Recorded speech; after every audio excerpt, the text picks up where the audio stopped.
Assalamualaikum dan salam sejahtera kepada rakan-rakan trader di luar sana. Kami dari tim Nusantara Global Network yang menyediakan servis payment agent pelbagai broker akan berkongsi analisa teknikal Nasdaq dan juga Dow Jones. Okay, sebelum tu, uh, kawan-kawan boleh follow semua platform media rasmi Nusantara Global Network untuk mengetahui update terkini berkenaan dengan kontes, promosi bonus dan juga rebate sehingga 35 US.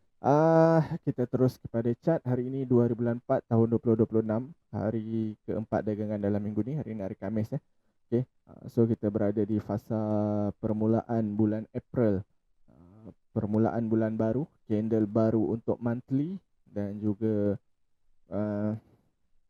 kita nak recap balik pergerakan analisa lepas yang mana yang kita dah buat mapping, kita dah share kita punya pergerakan harga, kita punya planning pergerakan untuk Nasdaq dan juga Dow Jones. Okay, so kalau kita nak tengok, ini adalah chart Nasdaq.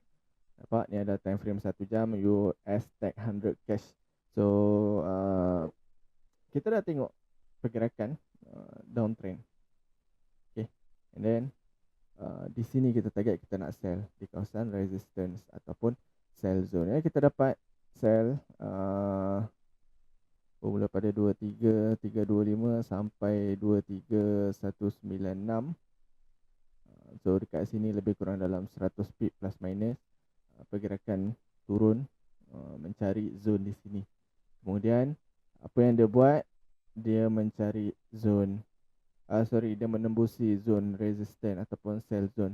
So dia buat solid breakout di kawasan ini.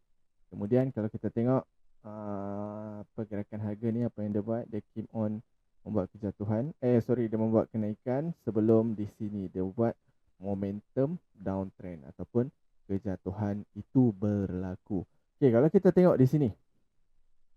Di sini okey, selepas kenaikan yang dia buat uptrend.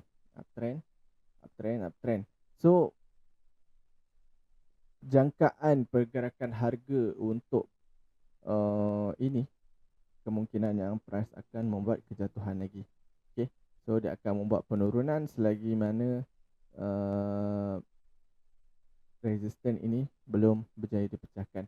Okay, so apa yang kita perlu tunggu, kita menantikan re-entry sell di atas ini. So kita faham pergerakan dengan membaca chart pattern.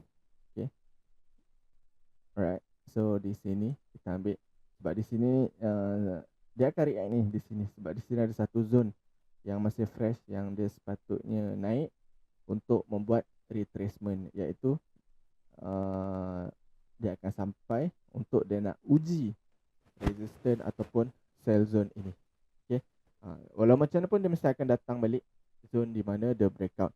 Itu yang pasti. Okay, cumanya korang kena keep on monitor bila ada position di atas sini, sama ada di korang ada instant entry ataupun ada pending order. Once ada entry di dalam zone ini, pastikan korang akan bergerak ataupun korang kena keep on monitor, follow pergerakan harga tu ke mana arah tuju yang dia nak pergi. Okay, so kalau price dia dalam ni, korang kena tengok time frame M1 ataupun M5.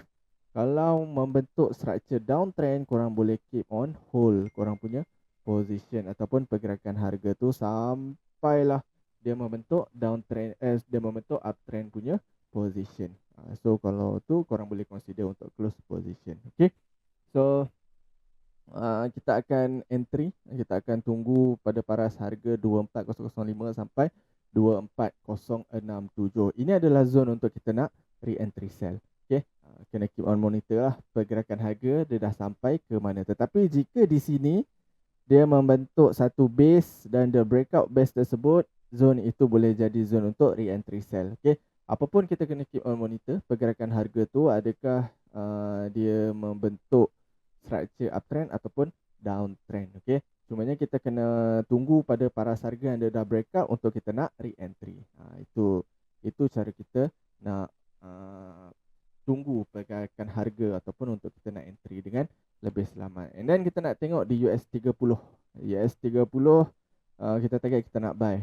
So pada analisa lepas kita nampak yang pergerakan harga itu dia dah buat breakout di sini. Tapi dia tak sampai. Okay. Hari Senin dia membentuk satu breakout di sini. Dan di sini dia membentuk satu base pergerakan harga di sini. So zone ini adalah zone yang aktif. Dia belum aktif, tapi zone yang kita boleh untuk nak entry buy. Okay. Sebab apa?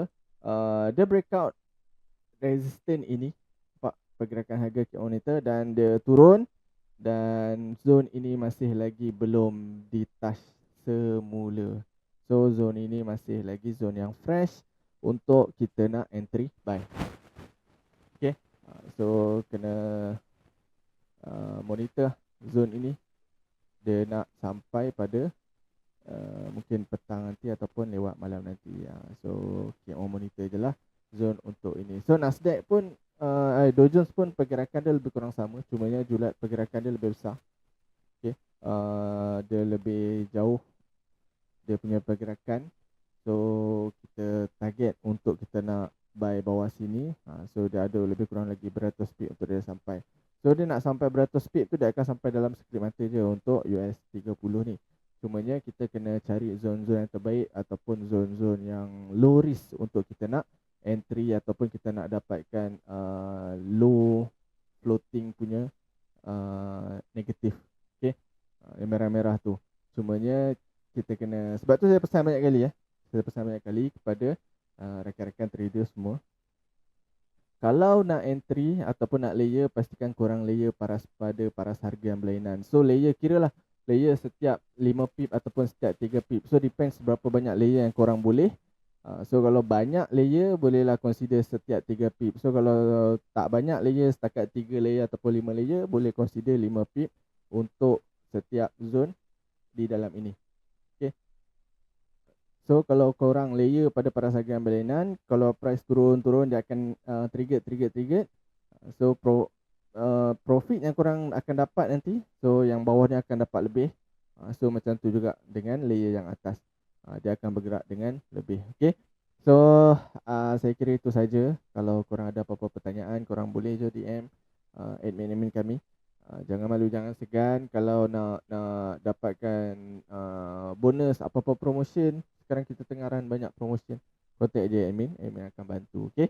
So saya kira itu saja. Sebelum akhiri video, so saya nak ingatkan kepada rakan-rakan agar sentiasa manage your risk, sentiasa kira berapa entry lot yang bersesuaian dengan your punya equity untuk mengelakkan akaun anda MC ataupun akaun anda blow. Okay, itu jumpa lagi untuk next video. Assalamualaikum, bye bye.